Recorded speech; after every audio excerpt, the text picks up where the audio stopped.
Всем привет! С вами Алекс Моторный. Кажется, у каждого уважающего себя крупного города Украины должна быть своя Лысая гора. И Харьков не стал исключением. Лысая гора в Харькове – район контрастов. Здесь полуразрушенные дореволюционные домики соседствуют с современными многоэтажками, а промышленные предприятия с зелеными зонами. Расположен район на северо-западе города, севернее Холодной горы. Разделяет две горы Савкин Яр, по которому проходит улица Нижнегиевская. История Лысой горы является не менее противоречивой и контрастной, чем сам район, ведь здесь тесно переплелись судьбы купцов, ученых, мелких воришек и криминальных авторитетов.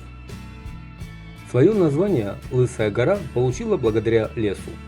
До 1820-х годов гору покрывал густой лесной массив. Но в это время лес передали в собственность местной общины на нужды строительства колокольни Успенского собора. Началась активная вырубка, в результате которой гора полностью облысела. Весной ничем не сдерживаемая вода начала регулярно затапливать подгорные села Ивановку и Панасовку. Наводнения прекратились лишь после дренажных работ при прокладке железнодорожного полотна в 1860-70-х годах. Заселение восточной части Лысой горы началось в 1840-х годах. Здесь в основном строилась харьковская беднота, которая не могла себе позволить жить ближе к центру города. Большинство домов были деревянными. После строительства в 1869 году Курско-Харьковской железной дороги этот район также облюбовали работники депо и железнодорожники. Официально Лысая гора вошла в границу Харькова в конце XIX века. В 1920-е годы на вершине Лысой горы заложен социалистический поселок Новый Быт, он же Красный Октябрь, с типовыми малоэтажными зданиями для железнодорожных рабочих. Центром этого поселка, где сейчас круг троллейбуса, является как бы центром пятиконечной звезды. И до сих пор расходящиеся от центра улицы Новый Быт, Прогресс, Осетинская и Холодногорская, бывшая Елизарова, является напоминанием тех времен.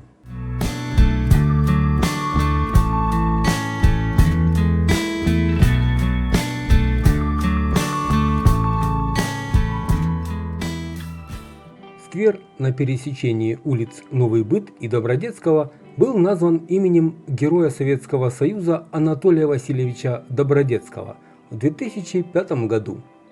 Анатолий Васильевич Добродецкий родился 6 января 1923 года в Харькове. В 1940 году окончил школу номер 3 и аэроклуб в Харькове. В 1942 году окончил Чугуевскую военную авиационную школу пилотов. На фронтах войны с июня 1943 года. Всего совершил 27 боевых вылетов. В 11 воздушных боях сбил лично 3 и в группе 8 самолетов противника. Погиб 10 августа 1943 года в боях за освобождение Харькова. Звание Героя Советского Союза Анатолию Васильевичу Добродецкому присвоено посмертно 4 февраля 1944 года.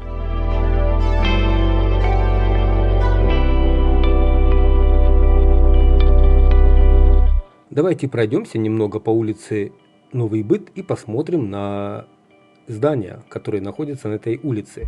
Некоторые здания вы видели в начале этого видео. Первоначальное название улицы Подорожная, длина около 930 метров. Вот сейчас как раз мы проходим Дом культуры Новый Быт.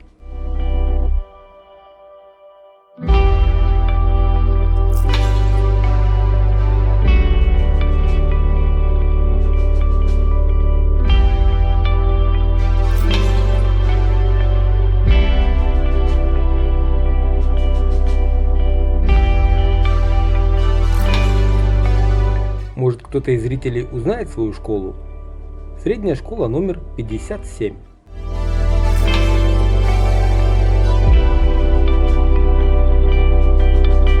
Вообще, название «Новый Быт» связано с воплощением идей некоторых архитекторов-авангардистов о создании домов коммун, где трудящиеся будут освобождены от бытовых проблем – приготовления пищи, стирки белья, ухода за детьми. Предполагалось, например, что в таких домах не должно быть кухонь. Их заменит общеквартальная фабрика-кухня, а стирка будет производиться в общих прачечных. Но на деле оказалось совсем не так, как предполагалось. А мы идем дальше по району Лысая гора и перемещаемся на улицу Добродетского. Первоначально называлась Войкова. С 8 мая 1962 года носит современное название. В прилегающих кварталах расположен частный сектор с преимущественно одноэтажными жилыми домами. На улице Добродетского есть кладбище. Именно здесь хоронили харьковских преступников, харьковских воров в законе, криминальных авторитетов и цыганских баронов. На этом же кладбище существует аллея воровской славы. А еще на территории этого кладбища расположена братская могила воинов. Тут захоронены 980 солдат и офицеров Красной армии.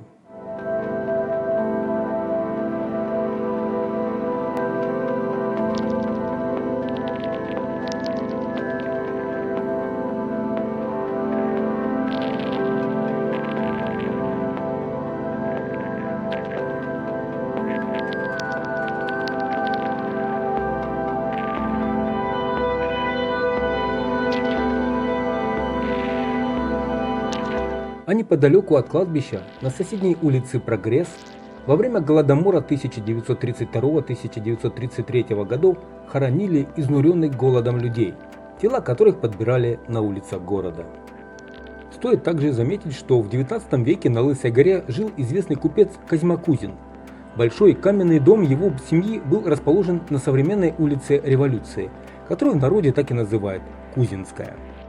А мы зайдем на другую улицу в районе Лысая гора, на улицу Ашхабадская. Здесь существует библиотека, которая основана в 1950 году для жителей микрорайона Лысая гора.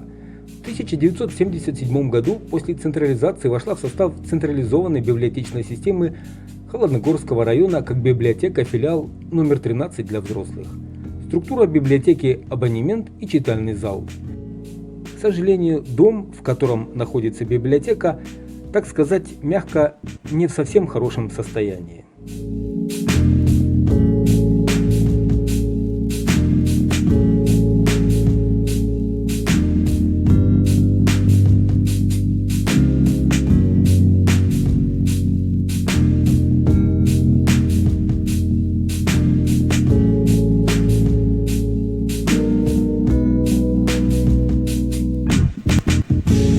Мы продолжаем нашу прогулку по району Лысая гора в городе Харькове.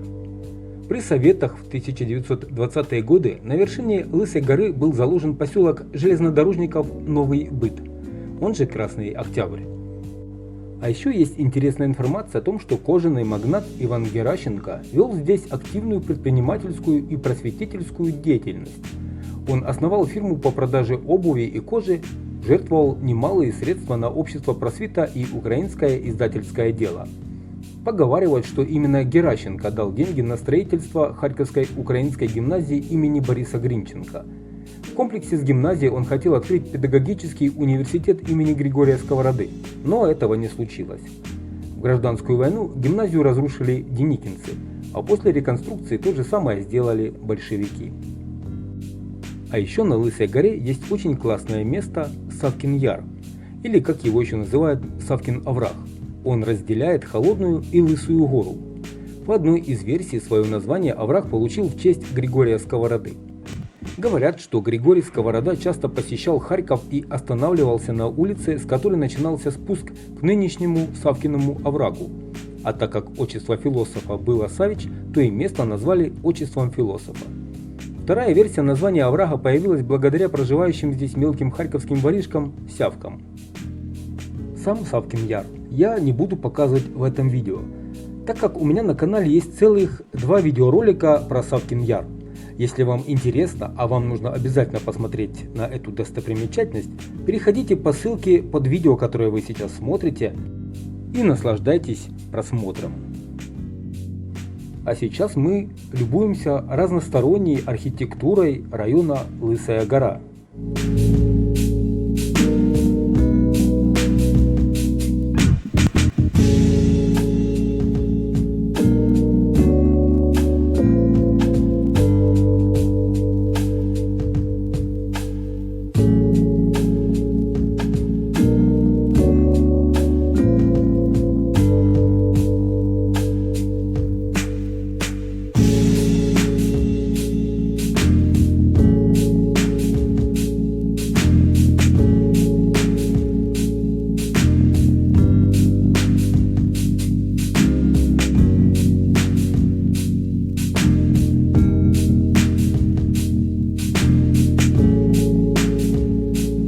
Эта лестница ведет с района Лысая гора в Шестопарк и в район Сортировка.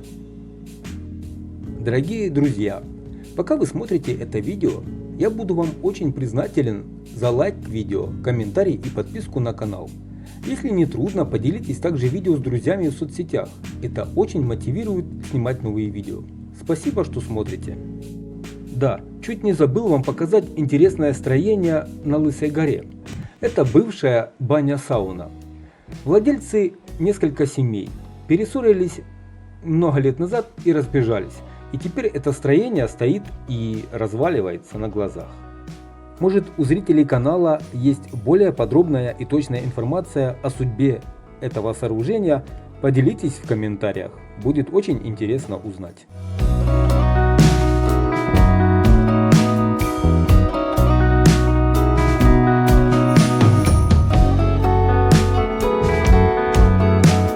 Давайте еще немного прогуляемся по улицам района Лысая гора и посмотрим на жилые дома района. Возможно, кто-то для себя увидит знакомый дом, знакомую улицу, знакомые места. Но не переключайтесь, потому что впереди у нас и еще одна достопримечательность района Лысая гора. Это Казанский храм Божьей Матери.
Мы идем на улицу Куриловскую, бывшую Ленинградскую, смотреть на Казанский храм Божьей Матери.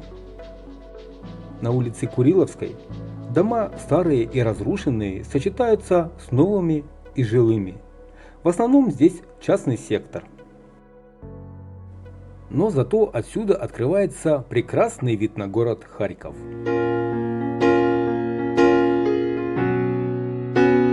До начала 20 века Лысая гора не имела своей церкви, но уже весной 1908 года состоялась закладка храма.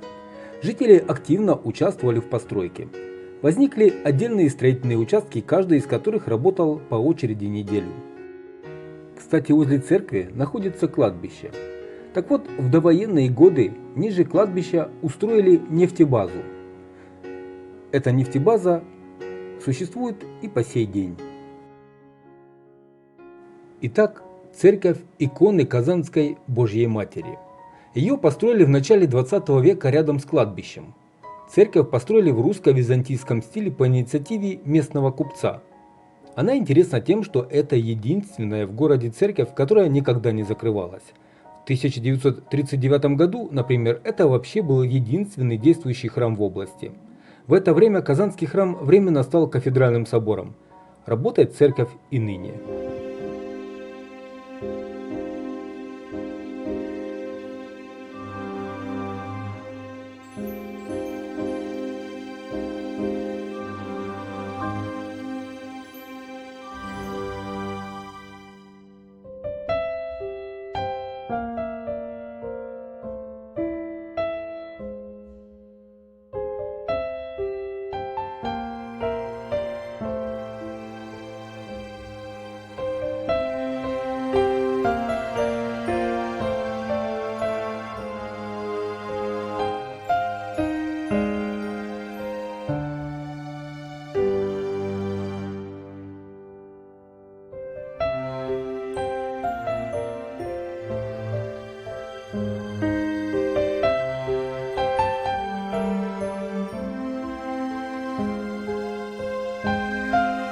А еще я не упомянул, что в 1901 году на Лысой горе открыт первый в городе Харькове детский садик для детей рабочих и бедноты на 100 детей при 2 воспитательницах.